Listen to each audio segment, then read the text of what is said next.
वारी म्हणजे केवळ चालणं नाही, वारी म्हणजे श्रद्धेचा महासागर, प्रेमाचा, भक्तीचा आणि एकतेचा उत्सव. दरवर्षी आषाढी एकादशीला पंढरपूरच्या विठोबाच्या भेटीसाठी लाखो वारकरी महाराष्ट्राच्या कानाकोपऱ्यातून एकत्र येतात. कोणत्याही जाती धर्माचं बंधन नाहीत, एकच ओळख, माझा विठू माऊली. वारी म्हणजे फक्त चालणं नाही, ती एक जीवनशैली आहे. 2 महिने आधीपासून ही वारी सुरू होते. संत ज्ञानेश्वर माऊलींची पालखी आळंदीहून, संत तुकाराम महाराजांची पालखी देहूहून निघते आणि मग होते 21 दिवसाची सुरुवात.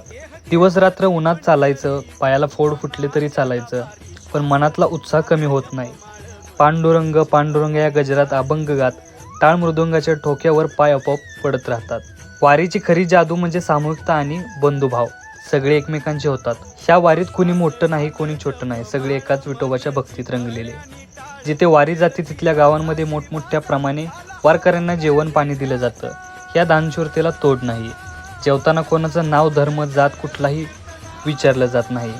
संध्याकाळी शिबिर लागतात, एकत्र भजनं होतात. रात्रीचा थकवा गेला तरी मन मात्र प्रफुल्लित होतं. वारी म्हणजे श्रद्धेची चिरंतन परंपरा, एका पिढीकडून दुसऱ्या पिढीकडे चालत आलेली. ही परंपरा महाराष्ट्राच्या संस्कृतीचं अनमोल वैभव आहे. वारी आहे, वारी राहील. पांडुरंगाच्या भक्तीचा हा प्रवास अविरत सुरूच राहील. बाकी आयुष्य आहे चालायचं.